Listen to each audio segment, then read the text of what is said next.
Fox Sports. We are Baltimore. We are Sports Zone.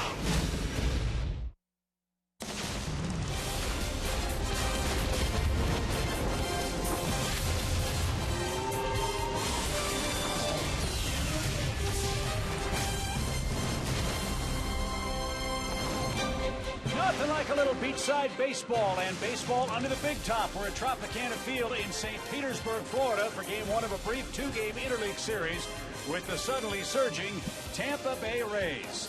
Hi again, friends. Joe and Chip, welcome to Tampa St. Pete. Our second look at the Rays, a club that's surging right now, Joe. And believe it or not, they're only 3.5 games out of the wild card spot in the American League. Should be a tough two-game series for Atlanta tonight. Yeah, they have a .500 record, but they've played a lot better baseball lately, including a 2 out of 3 series win over the hot New York Mets that they just concluded. For the year, 6 games back in the East, 3.5 in the wild card, 13th in the American League out of 15 teams in average, and last in runs scored. But their ERA is among the best in the American League, and boy, do they use their bullpen. We'll explain that in a little bit, but their record against the East, very good, and they split 2 games with the Braves earlier this year. That was in mid-May, and it was also a milestone game for Williams Perez. It was his first big league start, and the young right-hander pitched pretty well. He pitched a great ball game in his first outing against the Tampa Bay Rays. In fact, he dazzled them. He had his changeup really working big time, as you'll see in several of these strikeouts. Right here, I like this one on Evan Longoria. Buckled his knees down to one knee on that swing. But lately, well, we'll see this double play here. Remember this play? Spike it. Yeah, baby. Little attitude. Loved it. But tale of 2 pitchers. His last 2 since coming back from the disabled list, not very good. 10-plus innings. He's had 25 base runners. That's why the results have not been good. He's got to cut down on the runners tonight and hope for more success. And hopefully Atlanta will have some more success in interleague play. They're 5-7 against the junior circuit, but have a number of former American leaguers in the lineup and riding hot streaks. A.J. Przinsky has been sizzling. Jen Hillworth will talk to A.J. about his hot run as the Braves and Rays hook up in game 1 of 2 tonight in St. Pete.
presented by Academy Sports and Outdoors. Right stuff, low price, every day.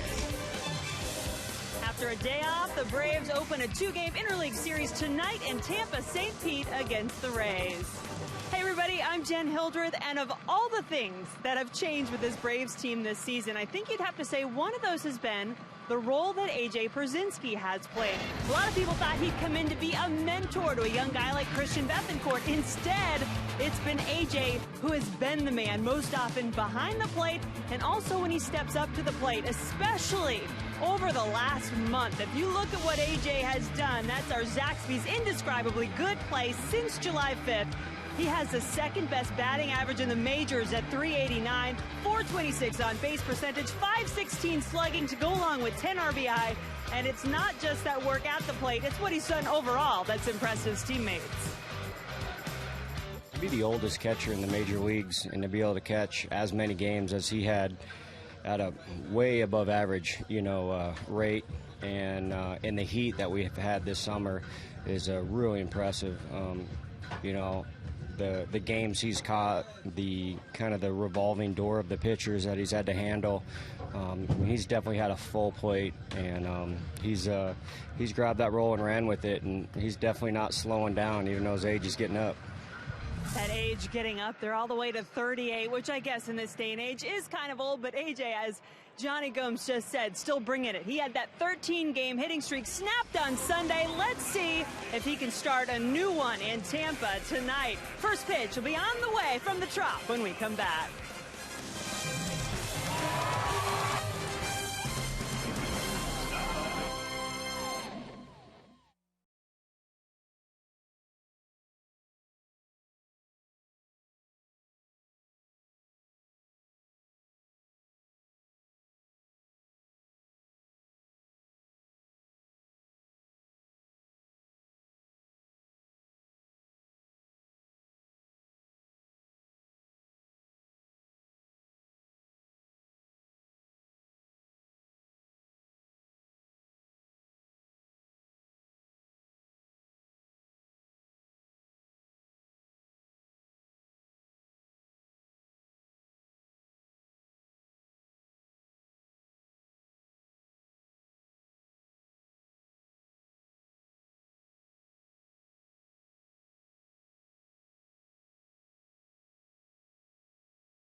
Baseball is presented by your Atlanta area Mazda dealers. Driving matters.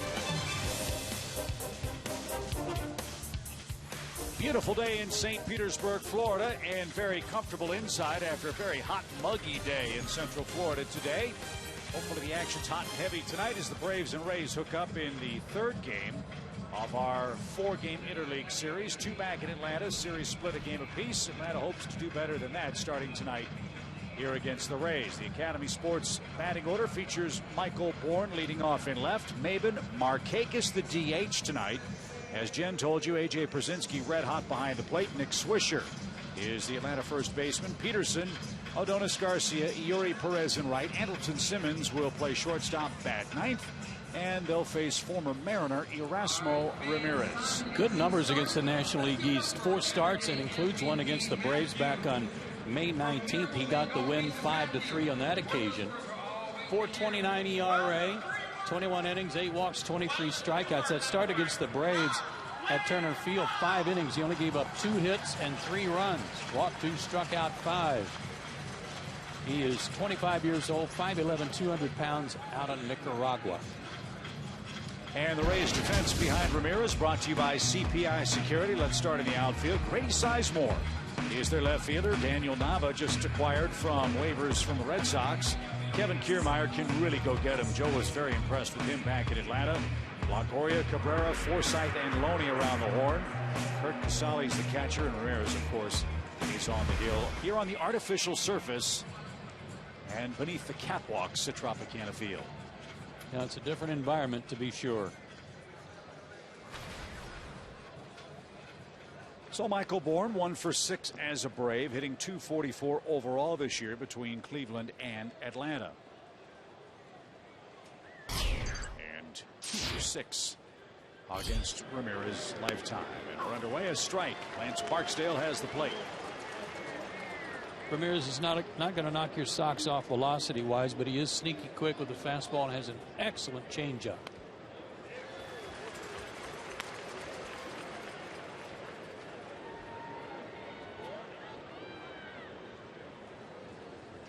Two quick strikes for Michael Bourne. And that's served out of play down the left field line. Still 0-2.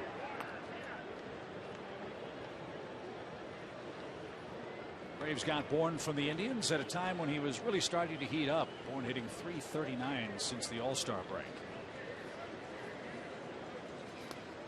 And there's that change that missed. 1 ball, 2 strikes. He throws that changeup a lot, somewhere in the vicinity of 40%. Comes another one.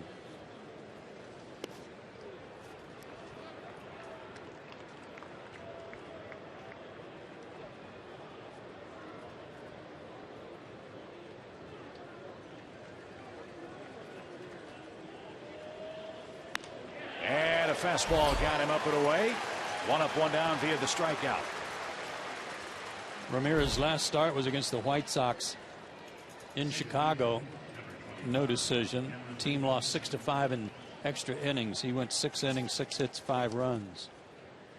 All those runs came in the first inning, and the Rays did a heck of a job to battle back and take him off the hook. And what would have been his 5th loss of the season. So Cameron Maybin, the batter. He's a .269 for the year. And a bouncy ball up the middle, a base hit. So Cameron Maybin aboard. And as you'd expect, a lot of Braves fans have made the trek to the Trop. Hopefully they'll be cheering loudly the next 2 nights. Fastball right down the middle, belt high. Yeah, the Rays are happy to have fans from any allegiance. They're only averaging a little over 15,000 per date. Might have about that many here tonight as Nick Markakis stands in. Nick has hit safely in 15 of 16 games.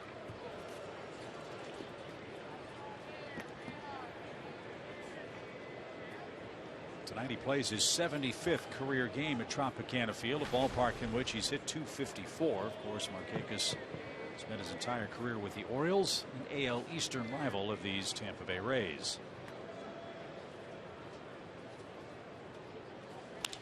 And that's down the right field line. That's going to get down for a hit. Nava will play that off the fence. Here comes Maybin at third. They're going to wave him. Here comes the relay throw from Forsythe.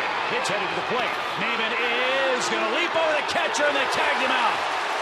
What an unbelievably athletic try by Maybin, and he very nearly got in ahead of the tag. But he's thrown out for the 2nd out of the inning.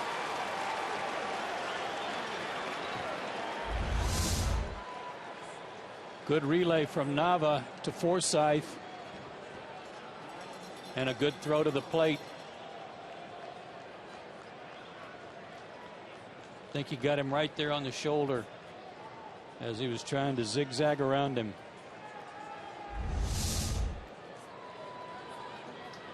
Freddie Gonzalez looking in at Carlos Tosca, awaiting confirmation from Horacio Ramirez. Missed him there, but I think he got him right there on the shoulder. Some kind of a great try by Maben, wasn't it? Yeah. Wow. It's a double from Markakis, but the Rays execute the 9-4-2 relay perfectly for the second out, and that'll bring up A.J. Pierzynski. And he grounds to Forsythe at second from the cut of the outfield turf, makes the play, and that'll retire the side. No runs, 2 hits, and a great play at the plate helps Erasmo Ramirez work a scoreless top of the first.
This was just a phenomenal effort by Cameron Maben, who looked like he was going to be a dead out. I said a good throw. It actually was to the first base foul territory, but look how he kept dodging, and I think that's where he got him on the shoulder as he was trying to go all the way around Casali, the catcher. Pop-up slide, missed him, got him. So great effort for Cameron Maben. No luck for Williams Perez in the top of the first. He'll head to the bottom half, looking to improve on a rough last couple of outings. Yeah, those 2 outings represent the numbers since he came back from the disabled list, and they are not good. There's 25 base runners in 10 1/3 innings. That leads us to the 4 keys to pitching success. He needs better counts. He's been falling behind early in the count and not able to use his changeup like he would like to. And he's got to hold runners a little better tonight. This team is 3rd in the American League in stolen bases. They will run. He's got to help AJ out. So John Jaso is the designated hitter for the Rays. And he tries to bunt. The shift was on. That ball's going to bound foul. And that's strike 1. Very interesting when the Braves play the Rays, the different defensive philosophies these two organizations have. The Braves do not shift an awful lot. The Tampa Bay club shifts almost every hitter. And there is a dramatic difference in how these clubs stack up defensively. This is the 119th time this year the Braves have shifted. What you're seeing right now. By contrast, 119 for the Atlanta, 1,441 times by the Rays. They are a sabermetric, by the book, look at the numbers, analyze the numbers, and we'll go with that rather than scouting reports and basics. They are a numbers-driven organization. And the numbers say the Rays are at 56 and 56 for the year. Below 500 in their home park. That ball's hammered down the right field line, and that one is foul. I think I heard it hit the back wall.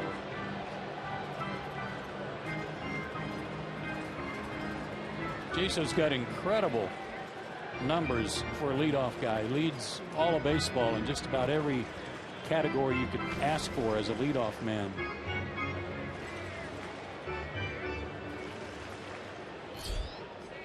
Oddly enough, he's only hitting 194 though at home. And Kevin Cash, the youngest manager in the big leagues, might want to ask crew chief Gary Cederstrom to have a replay review of this boundary call. I would think this is maybe the most difficult place for an umpire to call a game. No question. There's no other place like it. You've got the 4 catwalks ringing the stadium roof. And to try to help the umpires, you have obviously the standard foul poles, but up above on the catwalks are actually yellow lines to help the umpires decide fair or foul. Quinn Walcott had his knee on the first base line, and he had an excellent look at that long fly ball that was ruled foul. Well, that was a pretty good look right there.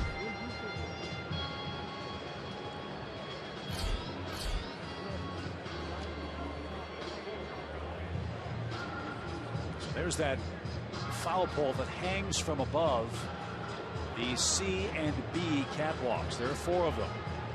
The D catwalk is the lowest of all of the catwalks here.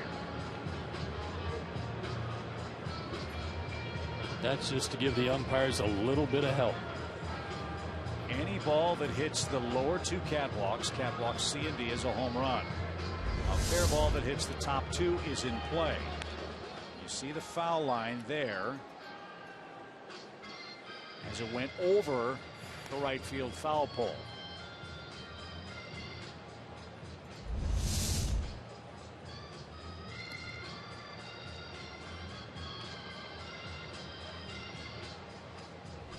So here are the ground rules here at Tropicana Field. Just understand that if it hits the rings, the catwalks, just run. Somebody will tell you what, if it's fair, foul, or homer. Just run. And the replay on the boundary call confirms the call of a foul ball. So Jaso will head back to the plate, and the count to him, a ball and 2 strikes.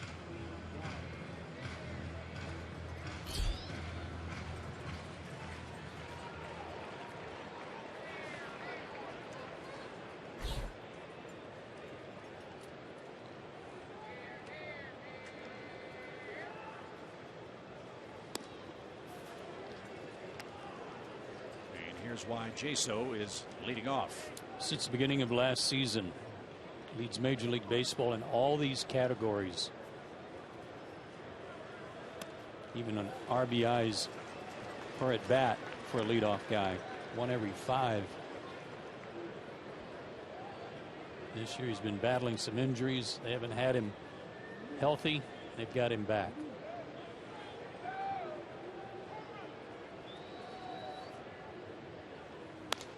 And he lost him.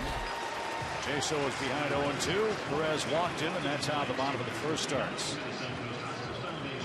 Here's Grady Sizemore. Sizemore started the year with the Phillies. Tampa Bay was hoping to see a few sparks from Grady's American League days with the Indians. And by and large, he's done pretty good work for them. 5 homers and 73 at-bats here. Yeah, all 5 of his homers have been hit for the Rays this year. 5 and 18 overall for the season.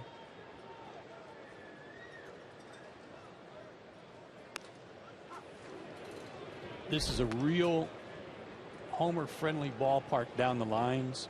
322 to right to the foul pole, 315 to left with a short wall. And only 370 in the deep power alleys. That may have clipped Perez's glove. Great snag, great feed to Simmons, and a double play. Perez might have slowed it down just a tick to help Jace make the play. And Sizemore's doubled up.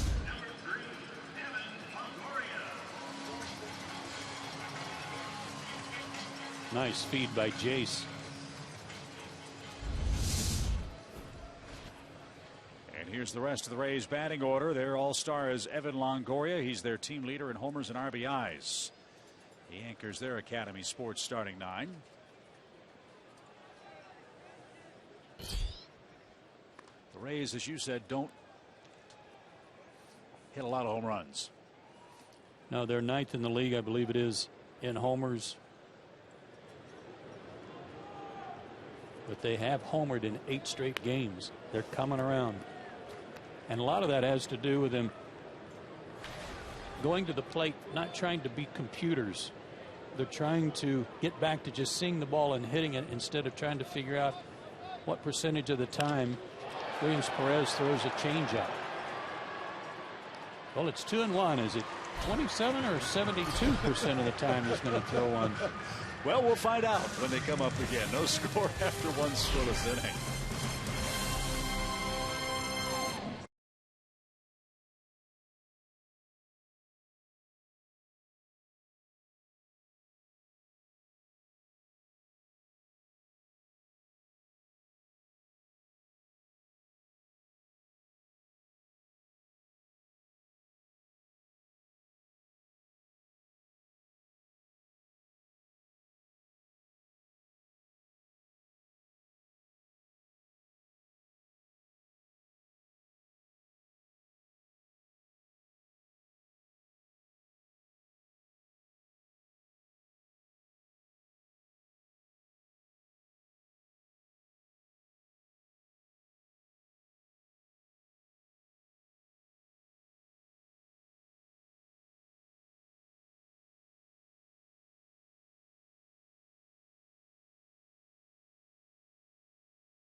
Long for us to get into some of the unique ground rules here at the Trop. Of course, this dome, this is the only fixed roof stadium in Major League Baseball. You guys got to look at how difficult it can be to call a fair or foul ball down the line. But you also talked about those 4 catwalks up there, whether a ball is in play, out of play, home run, whatever it means.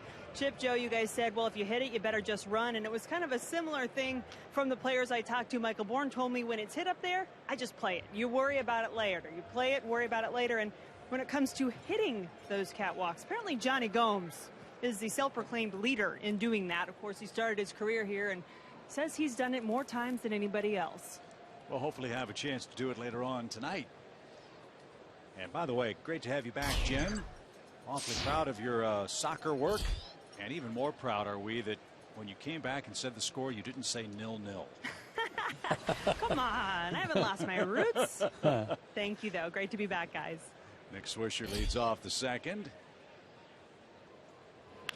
And bounces one into a, guess what, shift. Nice play at short. That's his dribble Cabrera, and he got his man for out number 1. It's funny to me, and obviously the Rays believe in their defensive philosophies and it's working for them, but isn't defensive shifting predicated on your pitchers hitting spots? Sure, get a pitch to it, and if they do that, it's a great weapon. But the Braves have such a young staff. I wonder if that plays into the decision by Freddie Gonzalez and his staff to maybe not shift as frequently as the Rays do. Very good point and possibility. Better have good command and pitch to it if you're going to make all those defensive alignment changes. Peterson pops one towards center. That's where Kiermaier patrols, and you don't want to hit it to him. He is as good as it gets defensively in center field in the American League. I think of all the young center fielders I've seen, and I really like Lagares last year. This guy's real close to Lagares in terms of his defensive ability, and right now he leads all major league players in defensive runs saved, any position.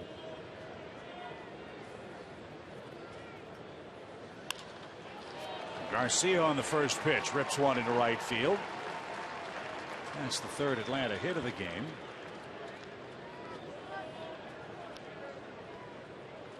And that'll bring up Andrelton Simmons, who's batting eighth.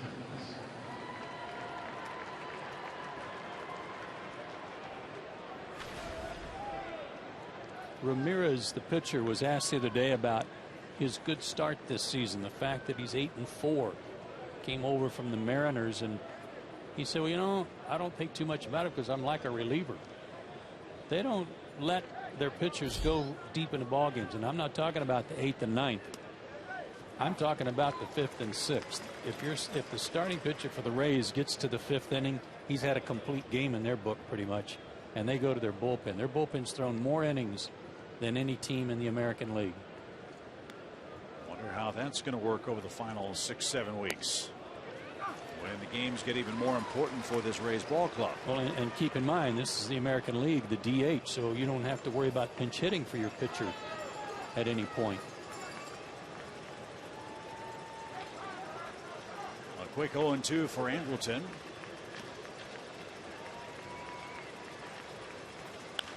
And a scorcher off the body of Longoria. He recovers, throws to first late. And that had to take a big bite out of the Tampa Bay third baseman. That ball was smoked. And that's an infield hit. Takes a little courage to hang in there on something like that. Yeah, check your lips.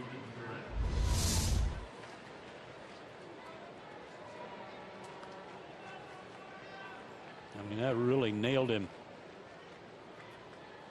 Their defense has been pretty good all year long. They're tied for 10th right now, though, in the American League because they've made 16 errors in their last 18 games, and that's a lot for this club. They had been very good. 2 outs for Yuri Perez. Longoria got to that one, and he throws across to first in time. Braves aggressive early in the count against Erasmo Ramirez and have no luck in the second.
By CPI Security. Let's start in the outfield, where it's Bourne Maven and Yuri Perez in right field. Swisher, Peterson, Simmons, Garcia around the horn. AJ Brzezinski is down the road from Orlando, and Williams Perez will pitch at midnight. Here's your wild card. Tampa Bay 3.5 out, tied with Texas, by the way, for that second wild card spot. Everybody was kind of, I think, snickering about the fact that Cole Hamels agreed to and wanted to go to Texas, and nobody understood that. Well, I think they're beginning to realize why now. As James Loney leads off the second. By the way, Perez isn't batting ninth in National League mode. He's pitching, but wishes he could bat ninth. I'll bet. The DH. He had a bat and a helmet there as Perez came up, but it wasn't him. Yeah, that'd be totally messed up. So my apologies. Loney leads off, sitting on 99 lifetime homers. He's been a nice fit here in Tampa Bay.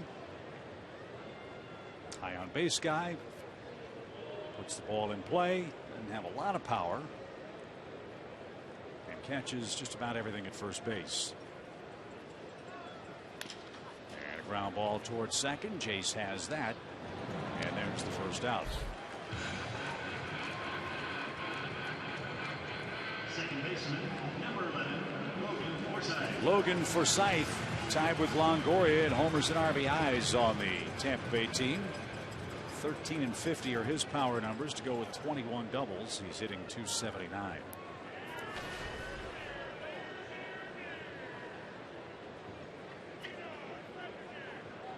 And after having a hard time trying to break in with the Padres, he's found a home here. Yeah, I wonder if San Diego would like to revisit that one. Jed Jerko or Logan Forsythe.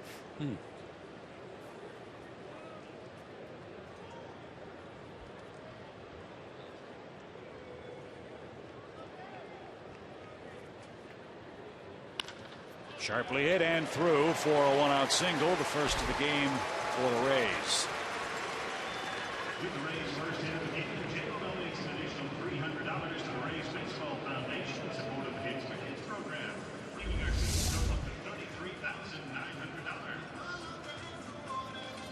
$33,900. Some of the problems for Williams Perez in his first two starts has not necessarily been a lot of walks, but lack of control in the zone. He's been in the middle of the plate and not throwing that sinker to good corners. There was a case in point right there.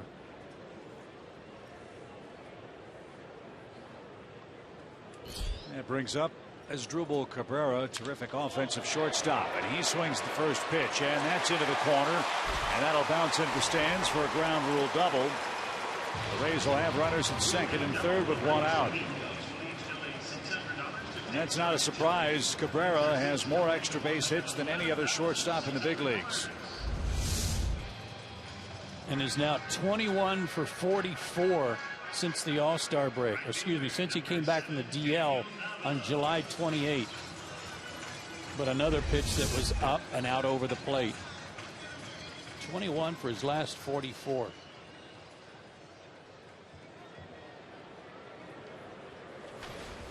So here's the newest Ray, Daniel Nava.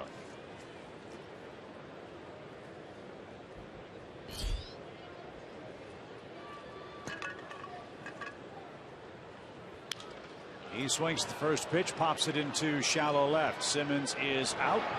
He'll give way. There's the grab made by Michael Bourne, and no advance. Seeing a trend here? Both sides. A lot of first pitch swinging. Both pitchers have great change-ups, and everybody's trying to jump on the first pitch fastball they see. So here's Kevin Kiermaier, batting 8th tonight for the Rays, and in the throes of a modest slump. He's only 5 for his last 23. But Kiermaier's been battling a sore thumb.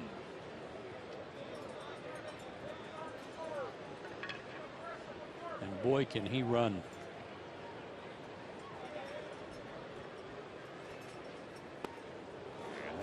Made him move his feet. 1 ball, no strikes. You're right about that. I don't know if you call this a great triples park. He's got 11 of them, though. That's more than 3 big league teams. 1 ball, no strikes. It is to deep left center and right center. And because it's so hard to cut balls off in the gaps, the ball can get all the way to the deepest part of this park in a hurry. What a find Kiermaier was. 31st rounder. Out of Parkland College in Champaign, Illinois.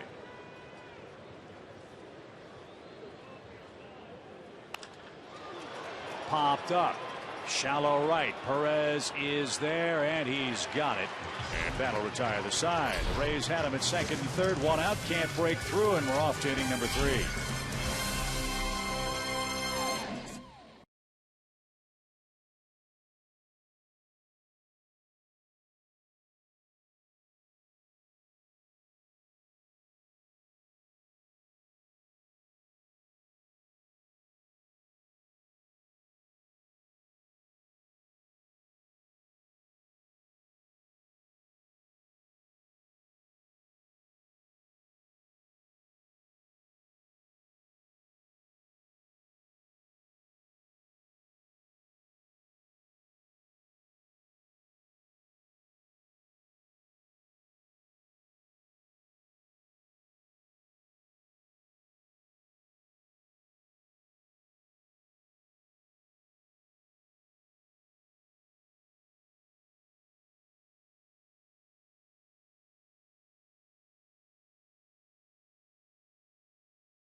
Longest fan photo. Use hashtag SouthDataStrongFan, and you just might see yourself in an upcoming broadcast.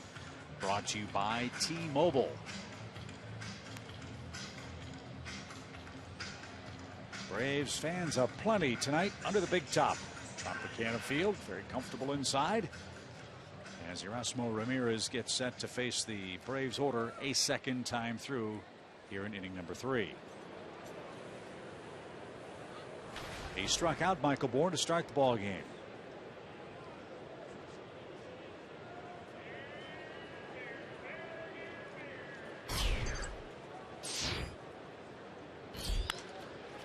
Another first pitch swing. Kiermaier turned the wrong way, but recovered at the edge of the track.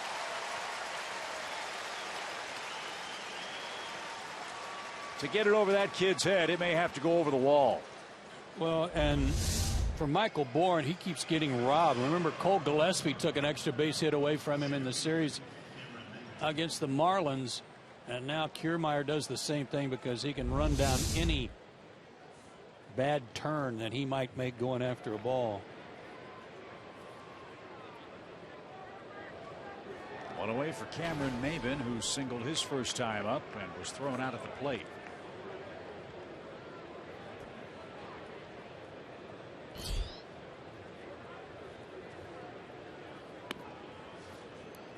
So as you said, Chip, we're entering the second time through the order against Ramirez. Numbers get a little better, so I'm not sure what the panic would be to get him out of there when you get to the third time through, based on that sub 200 average. Maybin flies out to Nava. 2 men out. There's so much concern about heavy bullpen usage and the number of appearances, number of pitches thrown, and all of that. It seems like that analytic is out the window for Tampa Bay. Yeah, it's. I mean, Chris Archer, as good as he is, I think he's able to do whatever he pretty much wants to do. But the flip side of this is that if their starting pitcher, just like his last outing when he gave up all those runs in the first inning, he went 6 innings. Yeah. If you get knocked around, they're going to leave you in there and save the bullpen. Save the bullpen, yeah. You're giving up 8, but going out there. Don't. We're talking to some of the Rays people. They say it's the most amazing thing they've seen. They'll pull a starting pitcher with a lead after 4 2/3 if they think it's time. Right. Don't let him try to get the win. Bouncing ball towards short. Cabrera's got it. And that retires the side. 3 up, 3 down. No score, game 1.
Third inning. Braves fans, we're only 3 days away from John Smoltz Hall of Fame bobblehead night. It's this Friday, August 14th against the Diamondbacks. Brought to you by Coca-Cola and Delta Airlines.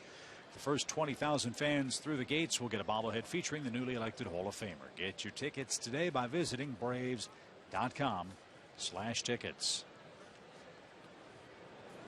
Williams Perez got out of a jam there in the second inning. Had second and third, 1 out. And when you see the 2-out risk, 0-95 runners in scoring position, you understand why he's been so successful getting out of jams as he was there in the second inning. Rays 0 for 2 tonight with runners in scoring position. They'll start the third with their catcher Kurt Casale, former Vanderbilt star. He played with Sonny Gray and Pedro Alvarez with the Commodores and has 1 hit in his last 21 at bats in the show.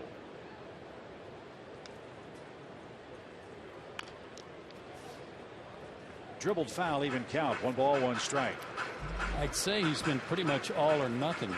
6 of his 9 hits, 6 of his last 9 hits have been homers.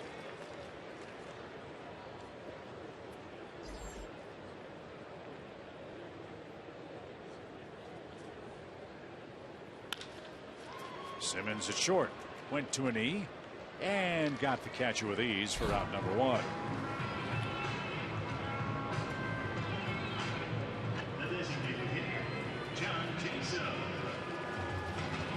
And back we go to the top of John Jaso, who nearly homered to lead off the game for the Rays. It was ruled foul. He walked and was erased on what was scored a 4-6-3 double play.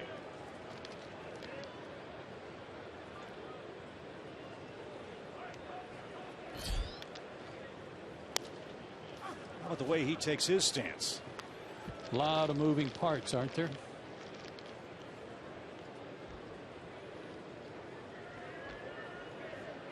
Huge bat waggle, long stride, works for him. Shift on, long run, Simmons. He'll give way to Bourne, who came in from left to make the play. And there's the second out. I mean, he almost beat the shift with the bunt in the first inning. Isn't it odd to see a leadoff hitter that is so strongly shifted on? Talk about a dead pull hitter. By and large, this Rays team is a pull hitting team up and down the lineup. About, here we go, 55% of the time they pull the ball. You like that? You have been studying your sabermetrics for this, sir. I'm so proud of you. they're going to be upset. It's probably 55.267. Yeah, but they have Big Blue. You got Big Okie. Yeah. Oh, boy. Little different server. Yeah. 1-0 for Sizemore. But you know what? Say what you will about the analytics side of things. I think those are the things that a small market team like the Rays have to do. They really have to seek out every advantage, perceived or otherwise, to play ball in the division in which they play, with the Yankees, the Red Sox, Toronto now, Baltimore. I mean, as you said, they're drawing 15,000 people a game here. They've had a tremendously successful run with Joe Madden, but nobody comes to the games. They watch them, they listen to them, but unfortunately, there are a lot of empty seats here. Yeah, it's really sad, that aspect of it. No, I think they did a really good job in the offseason once they dealt away David Price. They lost their manager in the offseason. They lost their GM, Andrew Friedman. So they had to do some things, as one writer put it, to manage their payroll, not necessarily to slash their payroll. So you're right, those analytics certainly helped them in terms of putting their team together.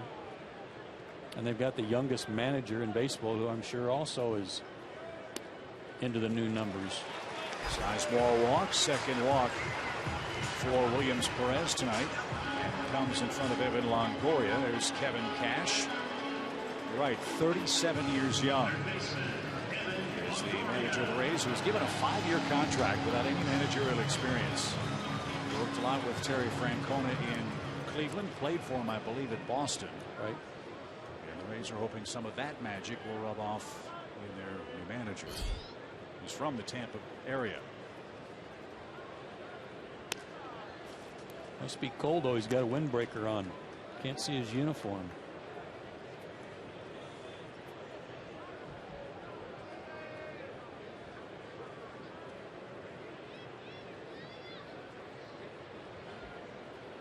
One ball, no strikes for Evan Longoria. That's right there, even count. Longoria fortunate to escape an inning ago after a rocket shot nearly took him into left field. Still one of the best players in the game. That's headed for the second deck foul. And Longoria now a 1-2 count.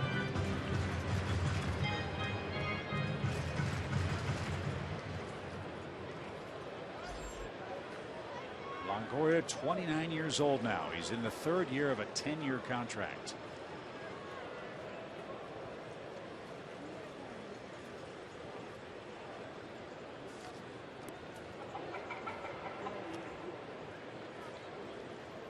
Holding runners, very important with this club.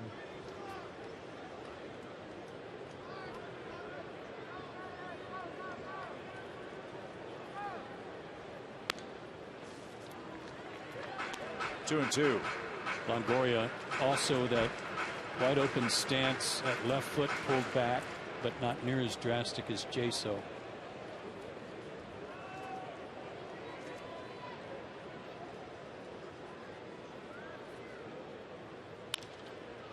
It's bounced foul by the Tampa Bay Iron Man. Last year, Longoria started every game. The only two other players in baseball to do that were Freddie Freeman and Alcides Escobar. Last year, he hit 22 homers, drove in 91, hit 253.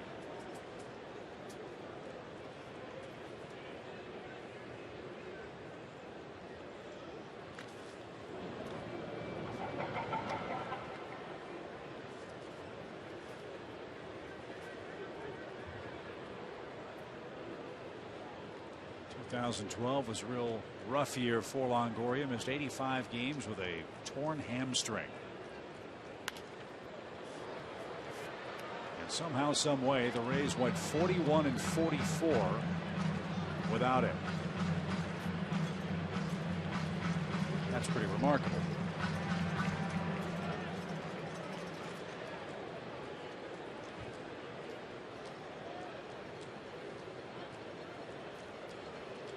2 balls, 2 strikes. And a high hopper left side. Simmons has it.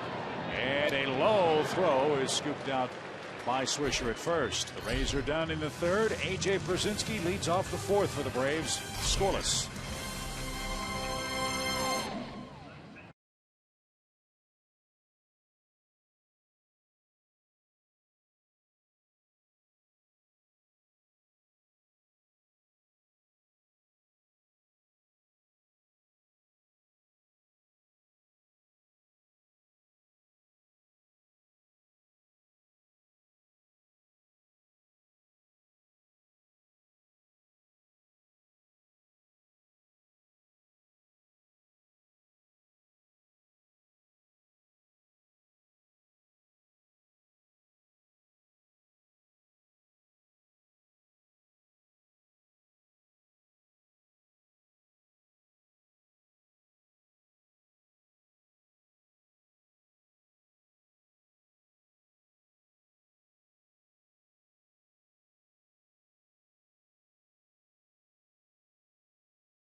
After the game on Thursday, October 1st, for a free post-game concert. Again, presented by Coca-Cola and Delta Airlines. Tickets are going quickly. Get them now at braves.com/concerts. Rolling merrily along. 3 innings, no runs, 6 hits combined tonight. A lot of first pitch outs. And Erasmo Ramirez will face the 4, 5, 6 hitters for the Braves. Brzezinski, Swisher, and Jace Peterson.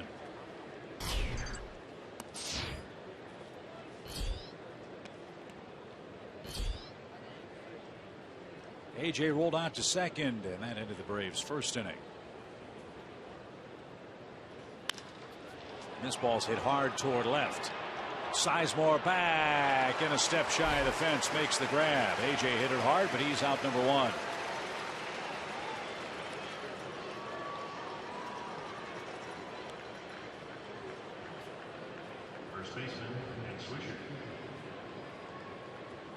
A couple of good plays made for Ramirez already. Nava made one down the line.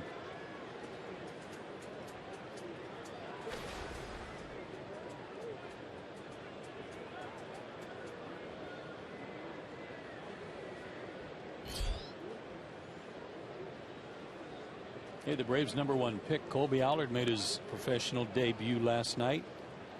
Gulf Coast League. Pitched 1 inning, struck out the side. Say that's a good start to your professional career. A strike to Swisher. How about Brian Snitker? The job he's doing at Gwinnett. He's got those guys playing great. G Braves have won 14 of 17 games. Entering tonight's play, Terrell Jenkins pitches tonight for Gwinnett. He's 3-2 with an ERA of 3.03.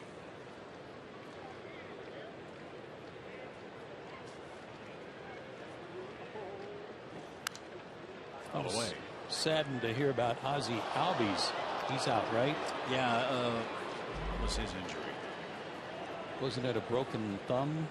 I think it was a fractured thumb, and he's going to be shut down and get back after it in Instruction League, I think, when the regular season's over.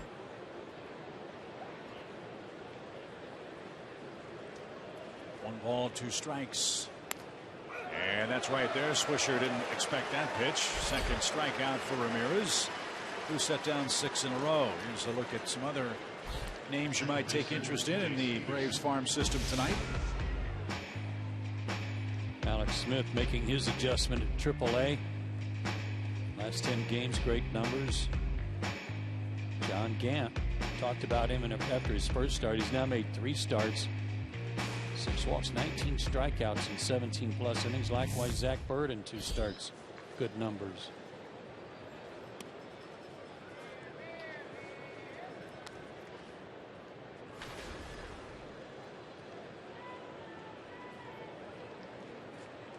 Jace Peterson fly to center.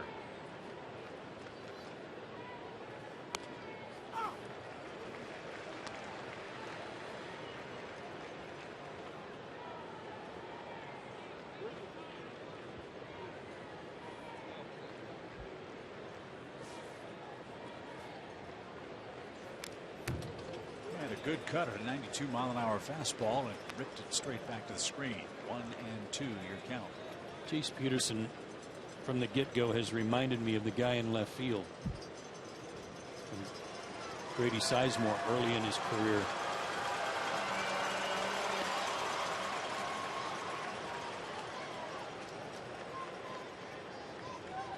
That's quite a compliment. Play different positions, but offensively from their batting stance look a lot alike. That's down the left field line toward the bullpen, and that'll bounce into the seats foul. Jay swinging the bat like Grady's all-star days in Cleveland right now. Last 7 games, Peterson hitting .344. He scored 8 runs in those 7 games. Chance to be a run producer. He's got 48 RBIs. Tied with Maven for most in the lineup tonight. Foul bells are clanging as Ramirez missed badly, and it's a full count.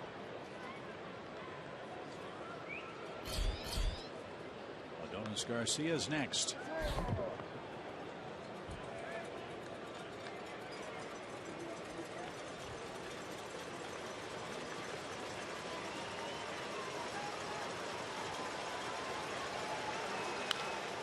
Bounced up the middle. That's Longoria. Nice play in the shift. And that takes care of Atlanta in order in the 4th. 7 up, 7 down for Ramirez. Still scoreless.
The 4th inning still scoreless tonight at Tropicana Field. Braves fans, spend your weekends at Turner Field. Great upcoming weekend matchups are ahead with the Diamondbacks, Yankees, and Mets coming to town.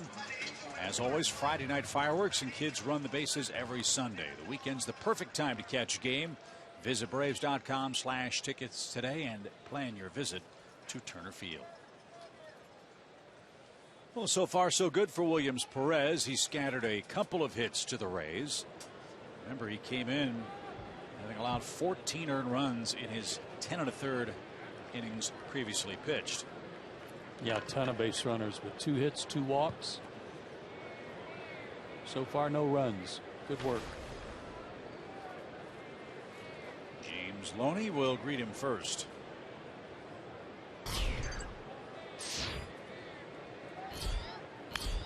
Tony had a terrific run with the Los Angeles Dodgers. Got to the big leagues in 2006. Stayed there through 2012 when he was traded to the Red Sox. That was part of the Beckett, Crawford, Adrian Gonzalez blockbuster. In late August 2012. Bouncing ball to Swisher. Nice play. He'll flip to the pitcher covering. And there's out number one.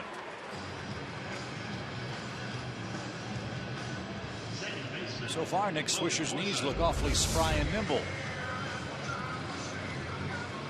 Whatever his range is right now, as long as he catches what he can get to, that's all that matters.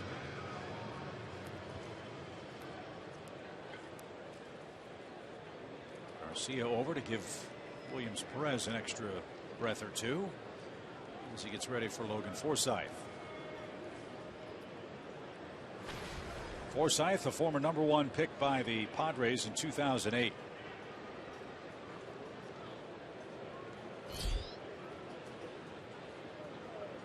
This has turned out to be an excellent trade for Tampa Bay. Forsythe, Matt Andres, Brad Boxberger, their closer, a minor league pitcher and a minor league infielder for Jesse Hahn and Alex Torres. That was before the 2014 year. This one's in the air to center, and Maven's got that. 2 out. As is with the case with any dome stadium, but in particular the ones that are inflated, you know, the old Metrodome, this place, among others, you got to keep your eye on the ball if you're an outfielder. On a high fly ball like that, there's just too much junk in the ceiling to lose it in. Not to mention that beautiful gray color, which sort of matches a baseball perfectly. It's perfect. They did an excellent job of matching up. How did they do that? Bet you they asked Sherwin-Williams. Probably. As a strike to his Asdrubal Cabrera. We want it to start white, but over time we want it to look like a rubbed up baseball. If you could help us out with that. Good pitch. This facility was not built for the Rays. This facility was originally built for the Giants. When Bob Lurie owned the Giants, they were very close to moving out of San Francisco and coming to Tampa St. Pete. Not as close as the White Sox, though, right? The White Sox were, well, somehow the governor in Chicago managed to stop time. The governor, the mayor, or the governor? The governor. Oh. The legislature was trying to put together the bill to fund what is now Comiskey Park.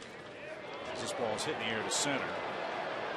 And Maven on the run, leaps at the wall and makes a great catch. Great play. Maven made a fine grab.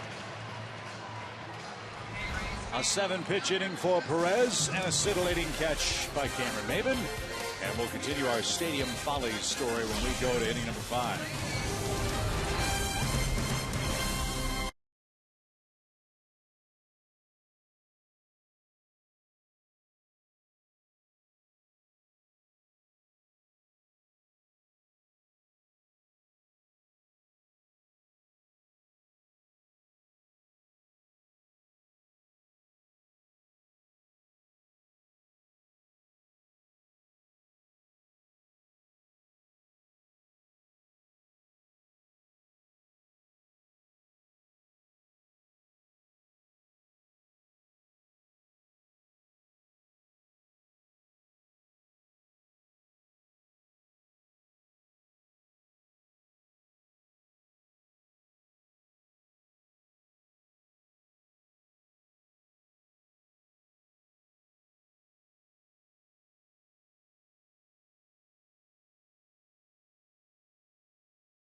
Adonis Garcia is ready for the 5th inning. He singled his first time up. And a healthy cut. Back to our story about the White Sox. Governor of Illinois managed to stop the official clock. All legislation had to be completed by the end of business, midnight being the deadline for the funding of Comiskey Park. There are a few holdout senators that waited for a few, shall we say, political favors to come about. And around 1 o'clock in the morning, he moved the clock back to 2 minutes before midnight, had the vote. Stadium for the White Sox came into being, and they stayed in Chicago. The Giants almost moved here until they got AT&T Park privately financed, and Lowry sold the team. That was what caused eventual lawsuit by this area to try to force Major League Baseball to get him a team. And there was another club that threatened to flee its home, the Seattle Mariners. We're talking about coming to Tampa Bay. It was in the early 90s. And a bouncing ball foul. I'll never forget when I followed you in Seattle, they had a full-page newspaper ad in the Seattle Times, I believe it was, and the headline said it could have been worse. Coming off a real bad year in '92, I think it was, before Piniella got there. There's a picture of Ken Griffey Jr. leaning on a bat with a Tampa Bay uniform on it.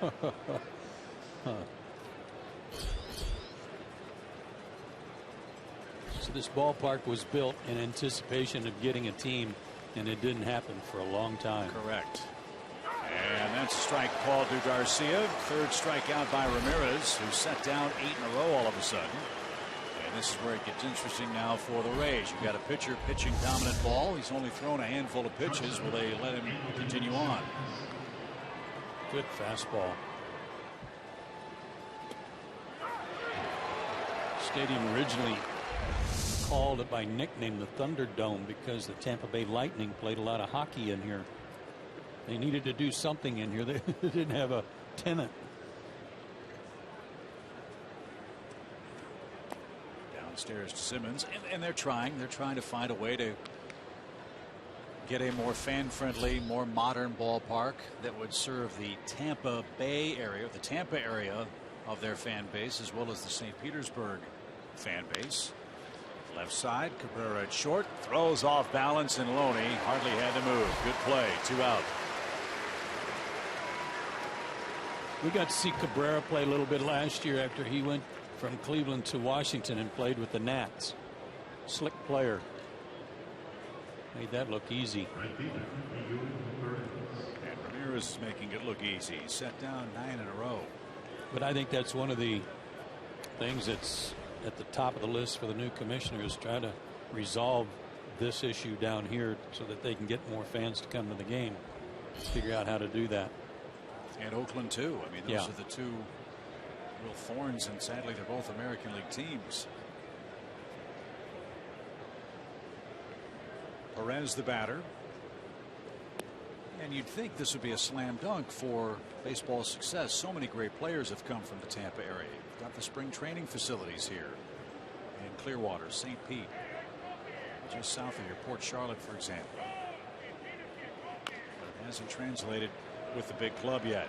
Ramirez, low throw, and Loney can't hang on. And Perez is going to scramble back to the first base bag, and they're going to call him out. And Terry Pendleton and Perez can't believe this call, nor can Freddie Gonzalez. They're calling him out of the baseline. Freddie Gonzalez is all over Lance Barksdale.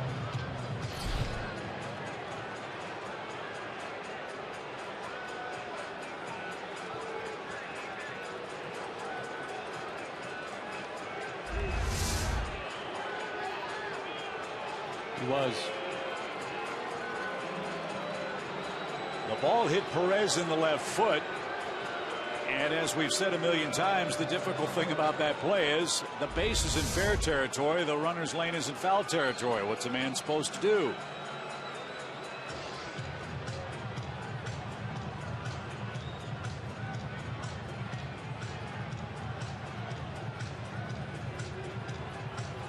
He was running down the line in fair territory, trying to get over to foul territory, but I think the ball, it appeared on that replay, that had hit him before he was able to get over. Here's another look. Great angle. Left foot baseball. Yeah. And Perez called out for being out of the baseline.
Security game summary.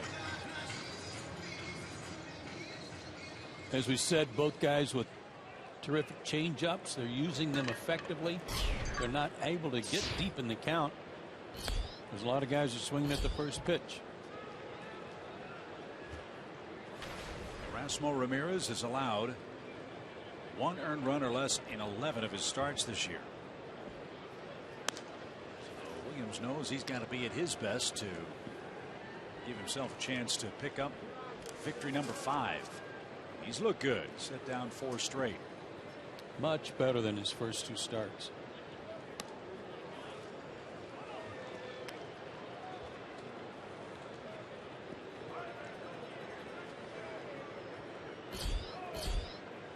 Three balls, no strikes for Daniel Nava. Hit a grand slam on the first pitch he ever saw in the big leagues. How about that? And walks to start the 5th inning. 3rd walk for Williams Perez. And here's Kiermaier. I don't know if you can find out. If you can look it up. I guess we'd have to call the Saber folks, but how many of Williams' walks have been on 4 pitches? Seems like a ton. He's got 32 of them now in 64 innings.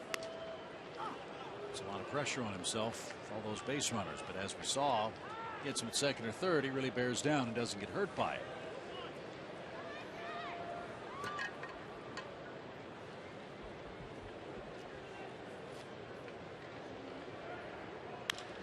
Double play ball. Peterson to Simmons 1. Gotta hurry. Fast runner, and Simmons showed off a cannon. Whew, was that slick? 2 out. He didn't get the best of feeds either. He's coming fast across the bag. He'd like a chest high toss, but it was down. It was around a waist high, which causes a little bit longer arm action to get it over there. Still turned it. We're going to have to ask Nick Swisher. Wear a pad in that first baseman's mitt. Simmons popping the leather with a fine turn, and here's Casali with 2 out. See the right thumb still taped for Andrelton. He missed 6 games with that sore right thumb.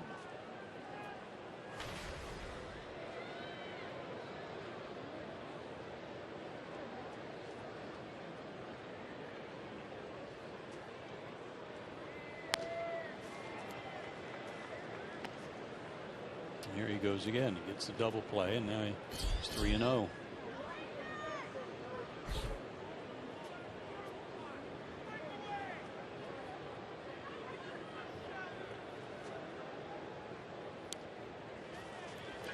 Second walk of the inning, this one with 2 outs.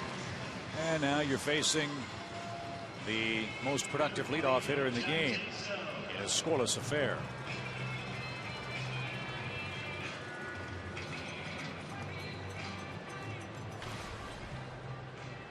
Jaso was born and bred a Ray. He was then moved on to Seattle for Josh Lukey and cash. Oakland then got him from the Mariners in a 3-team trade that included the Nationals. Mike Morse went to Seattle, A.J. Cole, Blake Trinan, and Ian Cole went to Washington.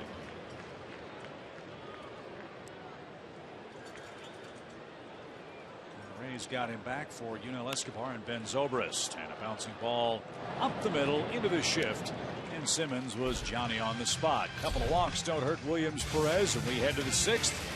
0-0.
I'm comfortable at, and I like to hit there, and you know, I can add a lot of a spark, just play baseball, man, and I just let my game try to speak for itself, and you know, take it like that. I just take it one game at a time, one at bat at a time, and you know, try to help us win. That's it.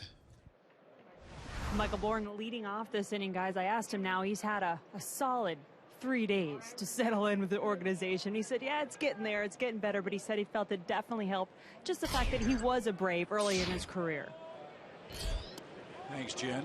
I know, Joe, you said the other day probably Michael Bourne never should have left. No, I don't think so. I think, yeah, it's called the coaching staff too.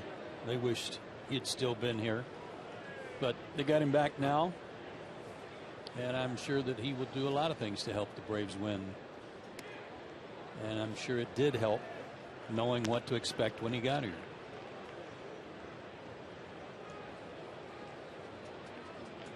Erasmo Ramirez has thrown just 51 pitches tonight.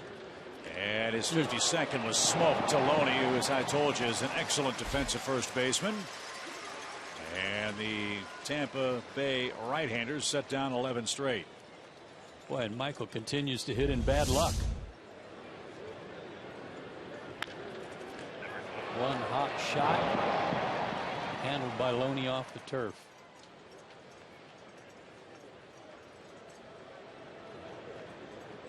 Chipper Jones will tell you how tough a play that was.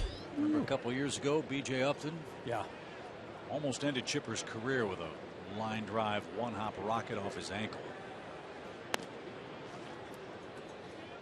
That was one of the ugliest bruises I ever saw. Surprised it didn't break his leg. He said the difference was he rolled his sanitary socks, so there's just an extra thin layer of protection to minimize the damage from that sharply hit ball, and his leg swelled up. It looked like there was another baseball stuck on top of his shin. It was absolutely gruesome. Now back. 1 ball, 2 strikes.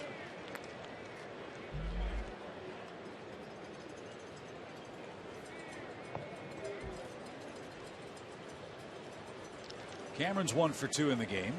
Got a first inning single. How big's the play at the plate in the first looking right now? Maven singled. Markakis doubled to right. The Rays executed a 9-4-2 relay play. Maven tried to leapfrog the catcher and was tagged out on his lunge back to the plate. It's as close as anybody's come to scoring tonight. And strike 3 called. 12 in a row by Ramirez. Strikeout number 4. 2 are out.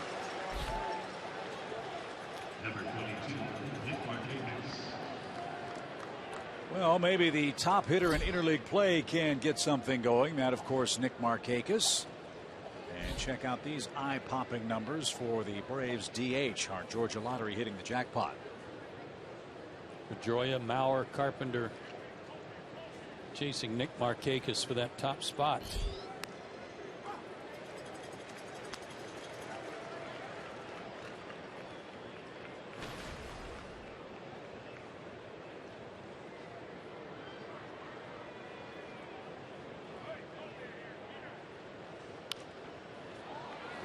Two.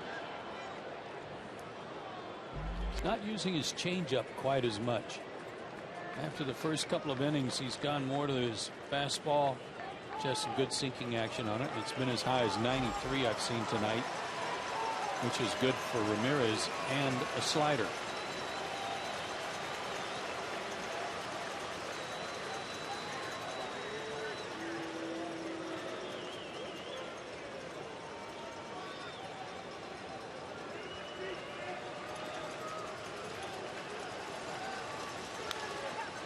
Popped him up. Kiermaier comes galloping in shallow center. He's got it. And Erasmo Ramirez is rolling. He set down 13 straight men.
There's one of the unique features here at Tropicana Field, the Ray Tank, where live cow-nosed rays get to swim around and frolic. Fans can interact with them.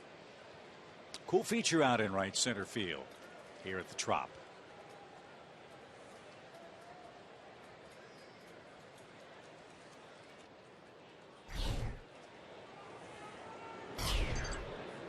Brady Sizemore will lead things off and takes a strike.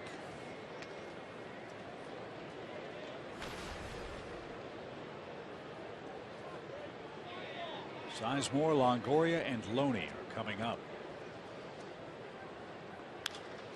And that's popped to the left side. Andrelton drifts out. He says he's got it. Bourne calls him off. And there's the first out. We're just 3 days away, as you know, from John Smoltz Hall of Fame bobblehead night. The Diamondbacks will be in town beginning Friday night. It's brought to you by Coca-Cola and Delta Airlines. Should be a big crowd for Friday night fireworks and this giveaway. If you're one of the first 20,000 fans, you'll get a look and a keepsake of John Smoltz.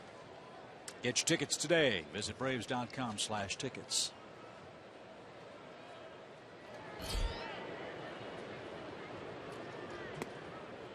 A strike to Longoria, who's 0 for 2. He's got a 9-game hitting streak working and has been on base in 16 straight games. First pitch change up to Sizemore for a strike. First pitch curveball to Longoria for a strike.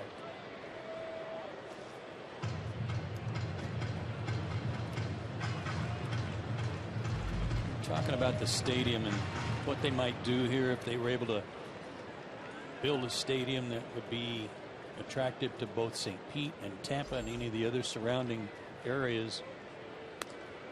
Wow. Longoria went fishing. Yes, he did.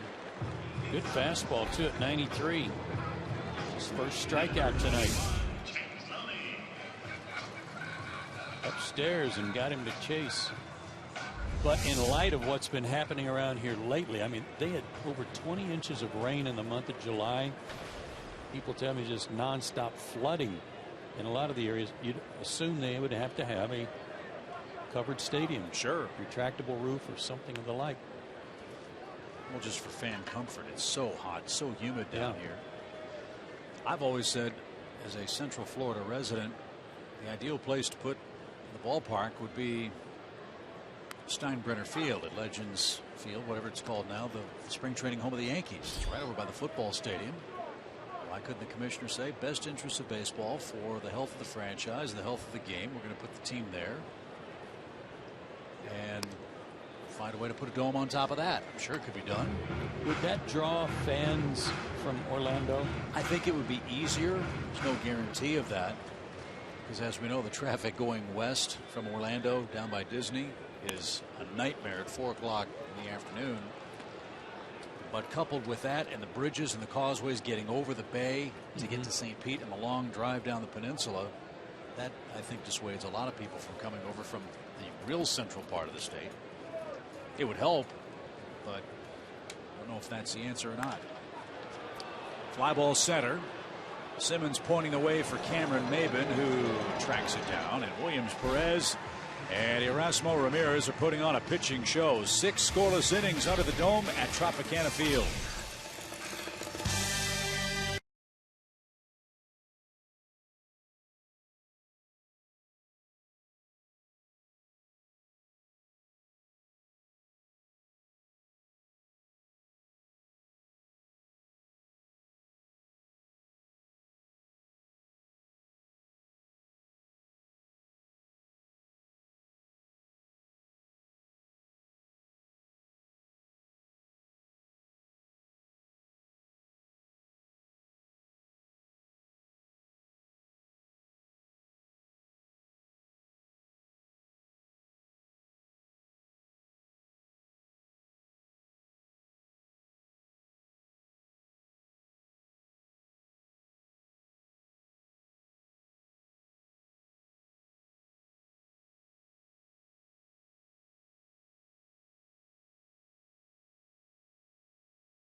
Seventh inning, no score. Great pitchers duel tonight in St. Petersburg, Florida. Let's check out our Toyota key play of the game. It came very early tonight.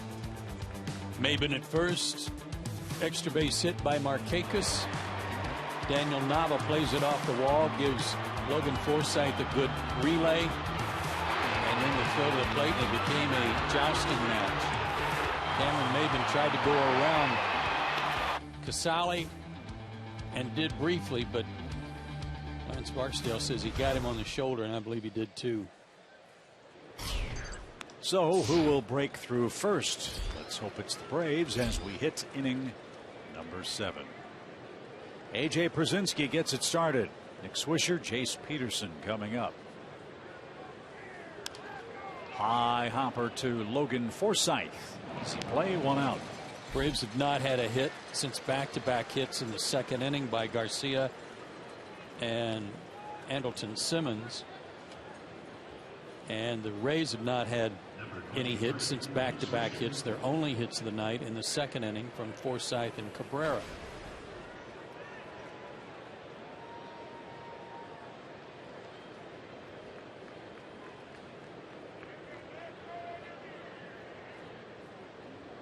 Nick Swisher is grounded out and struck out. Another Rays shift. And Nick takes outside. 1 ball, no strikes.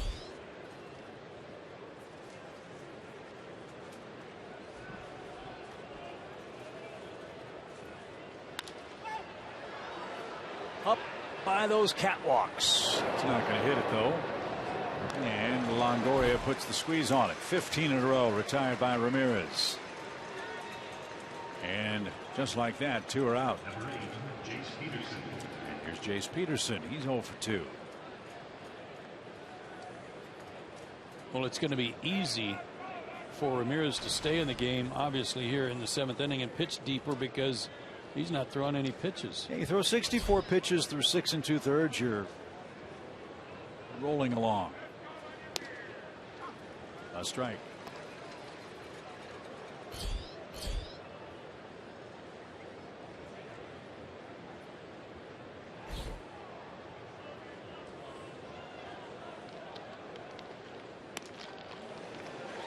I think you're right. That was an excellent description of his fastball. It is sneaky.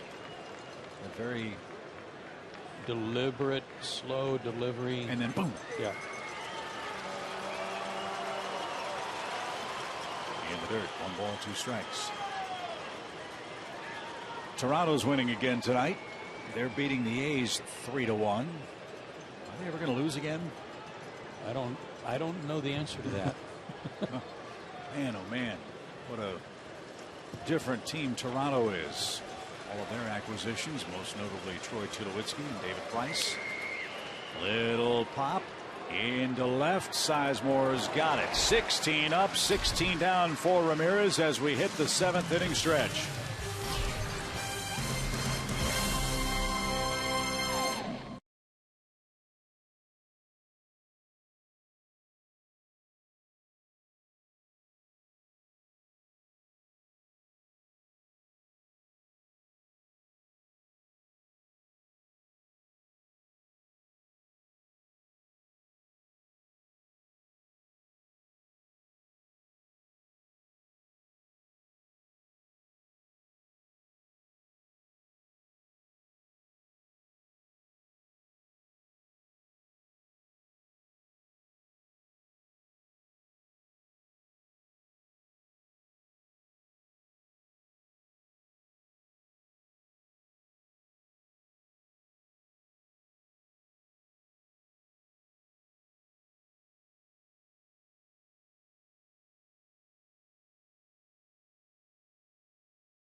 Logan Forsythe, Asdrubal Cabrera, and Daniel Nava are coming up For the Tampa Bay Rays, 16 straight set down by Erasmo Ramirez.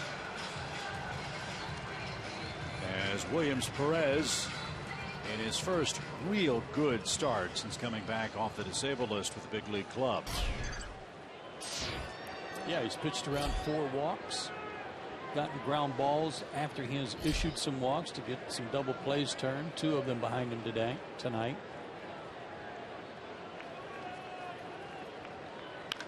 Sharply hit. Garcia to a knee, made a nice play and got his man 1 out.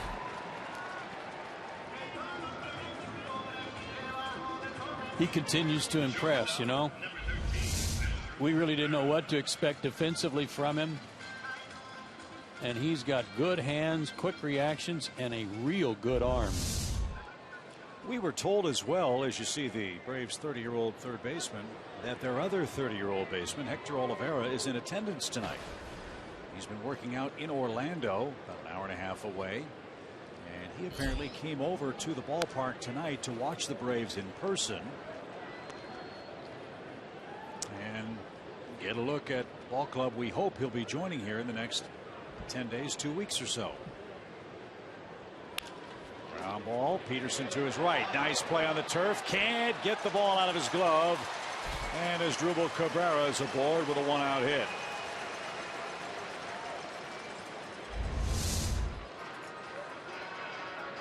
I half expected him to toss the ball to Andrelton. He was standing there to try to relay it to first. It's so different sliding on this turf because you don't stop like you're used to on regular grass where you can pop up. So that's the first hit for the Rays since the second inning. And it was Cabrera who provided that. So he's got a 2-hit game. And here's Nava. Nava was not a prospect at all. In fact, he was playing in an independent league, the Chico Outlaws, in 2008, when a Boston Red Sox scout saw him and bought his contract for $1. And then he got to the big leagues and hit a grand slam on his first pitch. One of the men who's done that is Kevin Kuzminoff. Yeah, it's a great story. The team in Chico is missing a remarkable marketing opportunity. They could have been out of the pages of the Bad News Bears movie, Chico Bail Bonds. Yeah. New team name. 0-2. Nava found it back.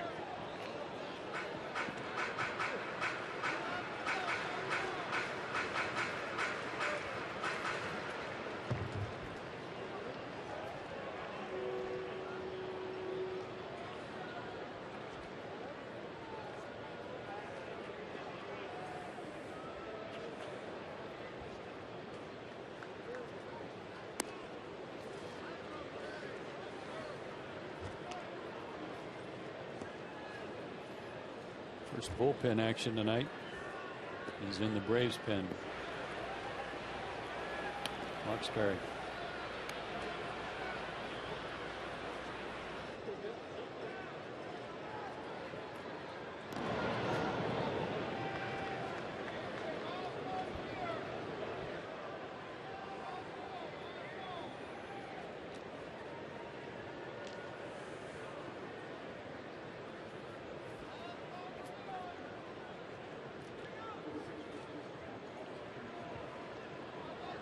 One ball, 2 strikes.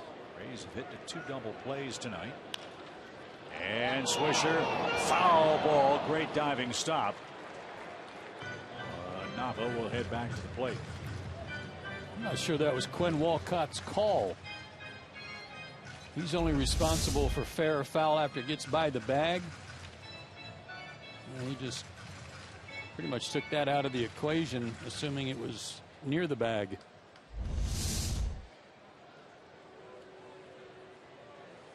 Another good stop by Swisher just in case.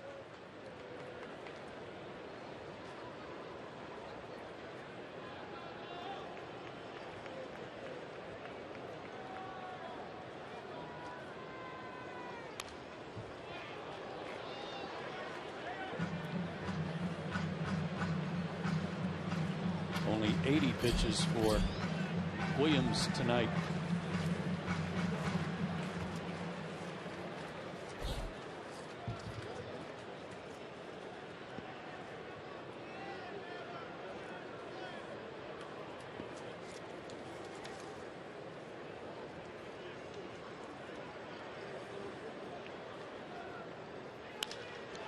Fly ball toward right. Perez is there, and he's got it. Back to first goes Cabrera. Now they hit it hard, but is out number 2.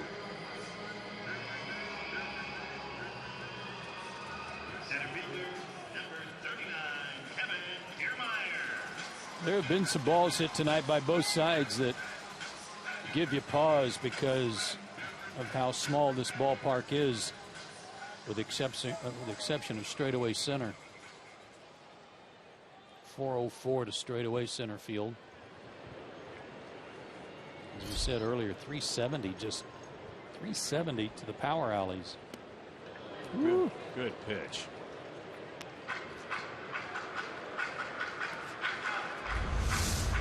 What a good changeup. That's the pitch you were so amazed with from Williams back in Atlanta when these teams matched up. Perez faced these guys on May 20th. 1 earned run, 5 innings. That was his first major league start. And 7 strikeouts.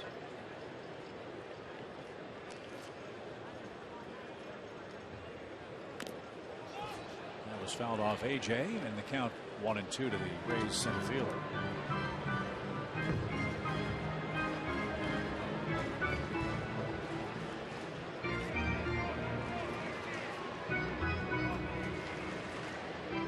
David Ardsman now up in the Braves pen.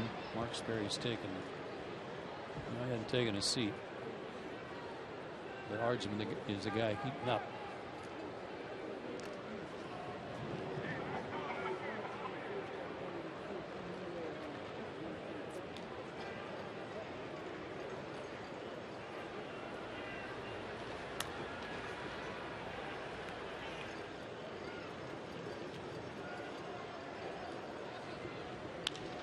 Fly ball toward right. Perez as far as he can go. And Kiermaier has hit a homer.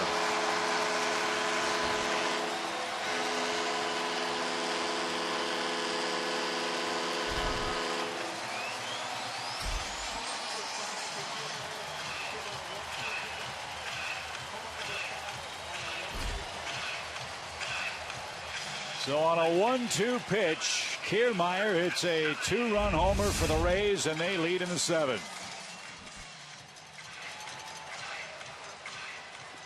Change up, but he was sitting on that one. Completely fooled early in the count, but he guessed right there.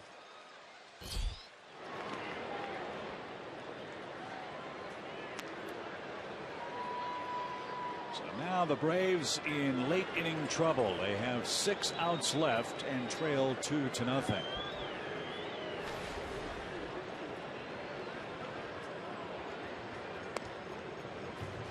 high to Kurt Casale, the catcher.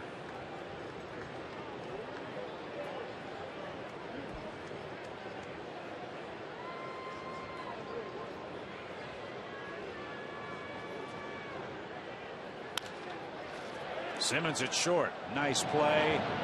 Long throw. And he got his man to retire the side. An infield hit. And a long 2-run homer to right by Kevin Kiermaier. His 5th of the season gives the playoff hopeful Rays a late lead. It's 2-0 Tampa Bay.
energy shots. Have you tried great tasting 5-Hour Energy lately? Your Atlanta area Mazda dealers. Driving matters. And the Georgia Lottery. Pretty night in Tampa St. Pete. Let's take a look at our Mazda game summary. Had nothing but zeros on the board until the bottom half of the 7th when Kiermaier hit the home run. Both Perez and Ramirez have been very good tonight. So now with a 2-run lead, Ramirez has thrown just 69 pitches. The Rays do have their bullpen busy. Gomes and Cedeno are the hurlers. Cedeno the lefty.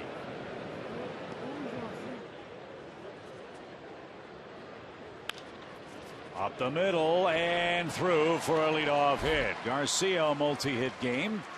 That snaps the 16 straight retired string by Ramirez. And the tying run comes to the plate, and Kevin Cash is coming to the mound. And that's going to be it.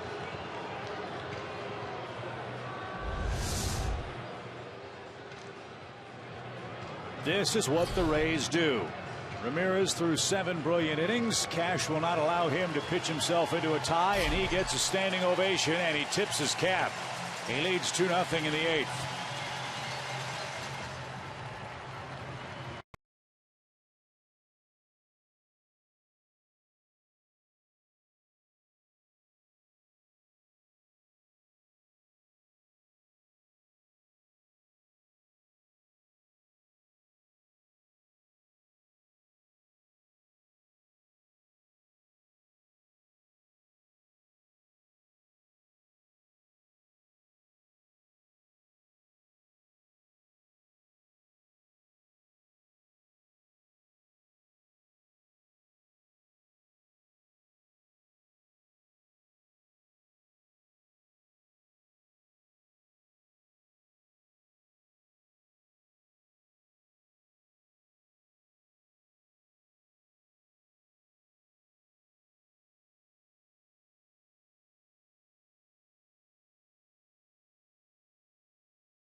Presented by Academy Sports and Outdoors. Right stuff, low price, every day. Tampa Bay 2, Braves nothing. A Kevin Kiermaier homer, the only offense tonight. Braves, though, bring the tying run to the plate with nobody out in the 8th, and they'll face Brandon Gomes, who has had a real tough time of it lately. Started the season red hot, but over his last 11 appearances, 10 earned runs in 9 1/3 innings.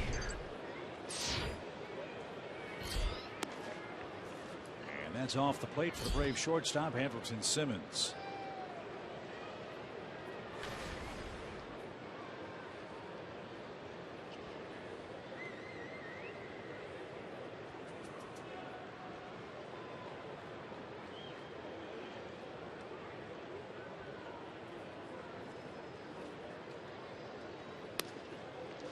That caught a corner. Gomes was a guy that they trusted to come in with guys on base, get a ground ball, get him out of the inning. But things have been rough enough lately that he's only entered the game with a runner on base one time in his last 18 appearances. Sinker not sinking quite like it was. That was a good breaking ball, though.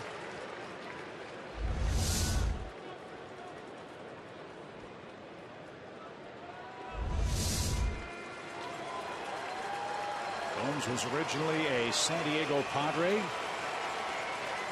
added to the roster when Grant Balfour was designated for assignment by Tampa Bay. And he just got Simmons to swing and miss for the first out.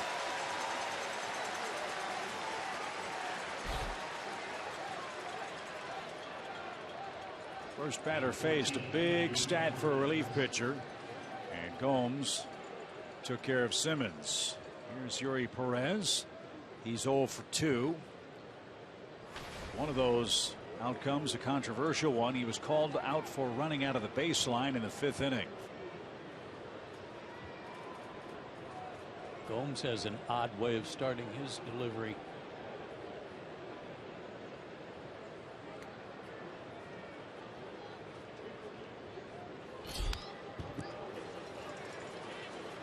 Lorenz fouled a fastball back. It's 0-1.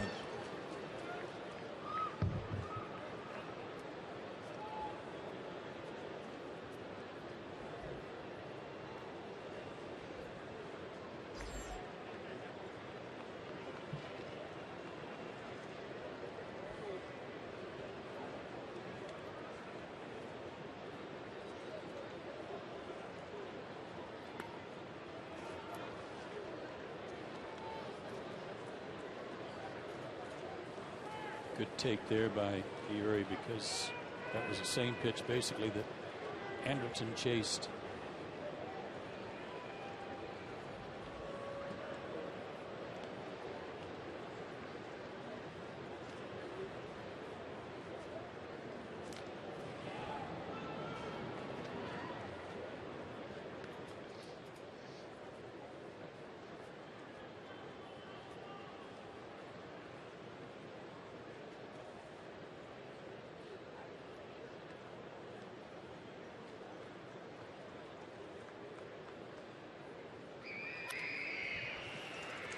That sprayed foul. It's a ball and 2 strikes.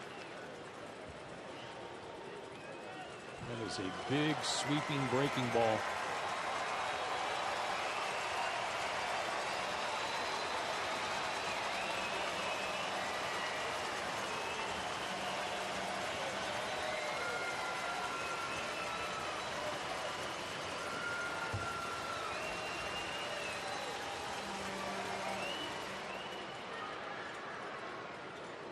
Casali, a nice stop. Casali wanted to elevate a fastball to see if he'd chase one up out of the zone, but it was almost like Gomes didn't want to risk making a mistake upstairs, so he wanted the slider, which has been good. Nice stop by his catcher.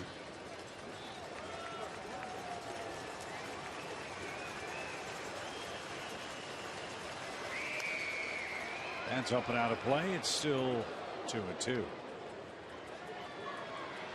It's a big game for the Rays if they can get it. They're trying to get above 500. If they win tonight, they'll be 57-56. The Rays are trying to figure out how to stop their road woes. Atlanta's lost 11 of its last 13 away from Turner Field. They're down 2, tying run at the plate. Back where it came from, but right to second. The feed and the throw to first late. Rays force Garcia at second, Perez at first, and Michael Bourne has another shot to tie the game. Well, they're glad it didn't hit Gomes. It might have deflected the ball away.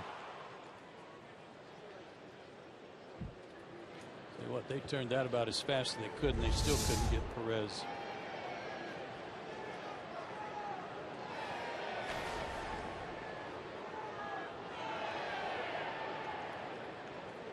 Let's hope the baseball gods are smiling at Michael Bourne. If anybody deserves their fortune, it's he.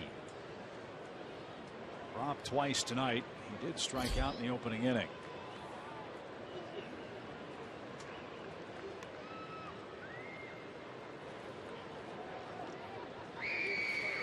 And in the dirt. 1 ball, no strikes.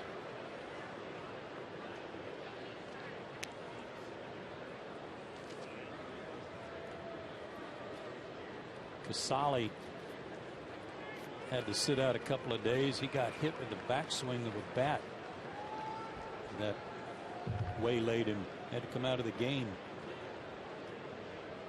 I think it was Darno that got him. Yeah. Mets catcher. Yeah, it was during the Mets series. Fly ball down the right field line and caught in the corner. Nava tracked it down. And all Michael Bourne can do is smile and shake his head in disbelief. Robbed again. Bottom of the 8th, 2-0 Tampa Bay.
Order for the Rays. Let's take a look at tonight's AT&T Uverse trivia question. Evan Longoria is one of 2 players with 175 or more homers, 650 more RBIs, and over 900 strikeouts over the last 8 years. Can you name the other player with those career totals?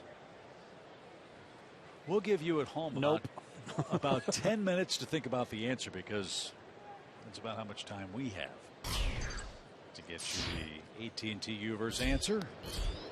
As Jaso leads things off and didn't get it. One pitch from Williams Perez, the difference in the game. It was a changeup that Kiermaier was looking for, and he launched it into the seats for a 2-run homer. And now Jaso cracks one to right.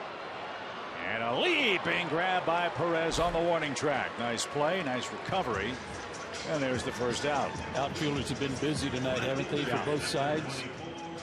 Seen some really good catches. This is another one.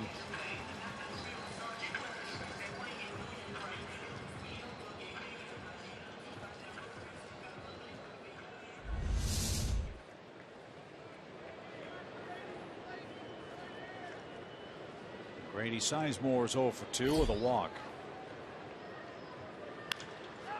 And Swisher will make him 0 for 3. Quickly 2 outs. Can't say enough about the job Williams Perez has done tonight. I was just going to say, Chip, he's pitched a really good ball game, and even the changeup that Kiermaier hit out wasn't a bad pitch. He just happened to, on a 1-2 count, Kiermaier guessed right, stayed on it.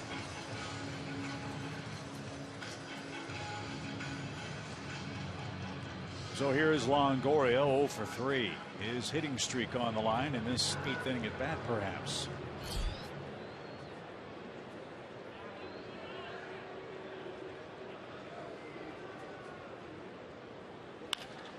And it's up the middle, but look at where Peterson was playing. I mean, perfectly positioned. Great defensive work. So Williams Perez, fate rests on the laurels of the Braves offense. We go to the 9th.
Strong fan photo of the game. Tweet your strongest fan photo to hashtag South Data Strong Fan for a chance to be featured in an upcoming broadcast. It's brought to you by T-Mobile. Danielle Lawson, thank you. And I'll bet Danielle can answer our trivia question tonight. This was a tough one. Evan Longoria, 1 of 2 with those numbers. Name the other player to do that over the last 8 years. Adrian Beltre. I'll stick with the Adrian theme and say Adrian Gonzalez. Ryan Howard of the Phillies. And we go to the ninth, where Gomes continues on for Tampa Bay. Cameron Maybin starts it. 2, 3, and 4 for the Braves. And a strike. Brandon Guyer checks in to play left. Braves need a bloop and a blast to tie it up.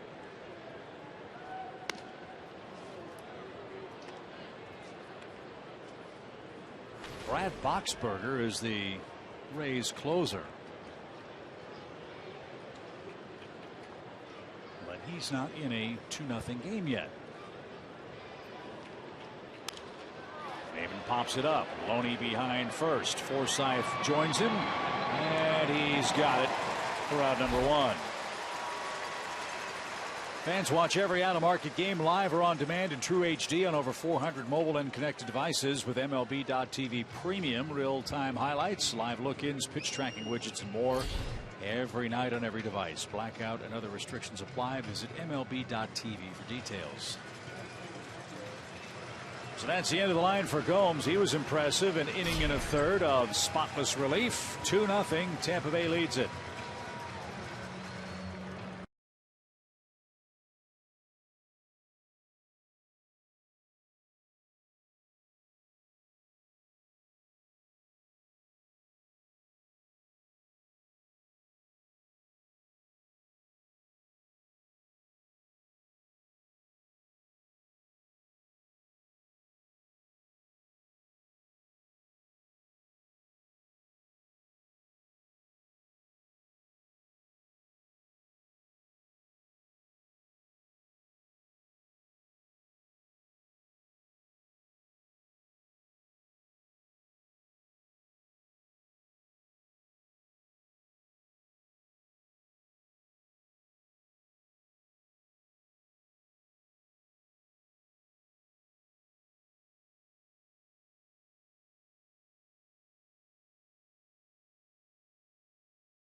Presented by AT&T Uverse, Delta Airlines, and your local Ford dealer.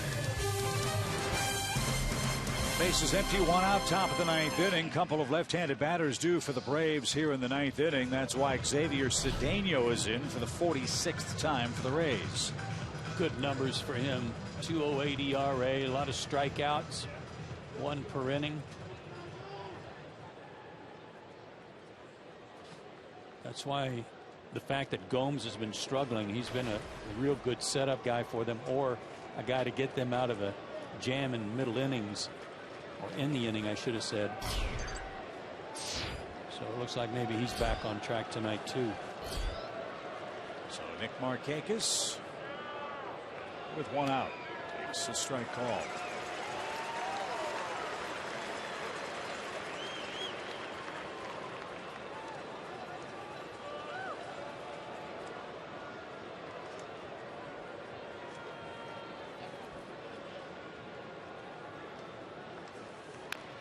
Cued foul and out of play. Cedeno was with the Nationals. Beg your pardon, Joe. That's right. Go ahead. Originally a Colorado Rocky, then an Astro.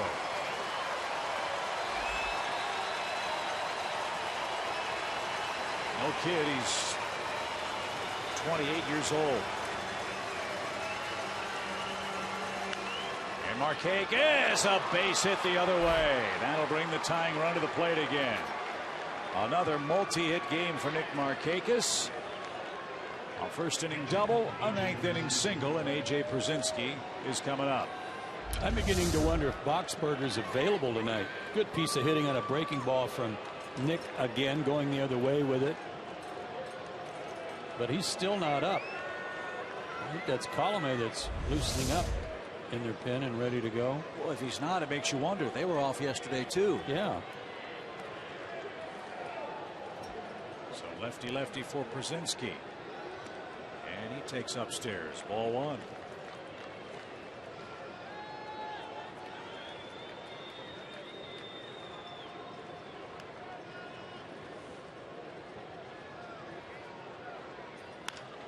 Bounce to first. Loney's got it. There's one. And there's two. It's a game-ending double play. The Tampa Bay Rays have shut out the Braves in game one of the series. The Rays win it with only 4 hits. The big blow, the Kevin Kiermaier 2-run homer in the bottom of the 7th inning to spoil an excellent performance from Williams Perez. Ramirez wins it. Cedeno saves it. And the Rays are over 500 at 57 and 56. More from the Trop after a break.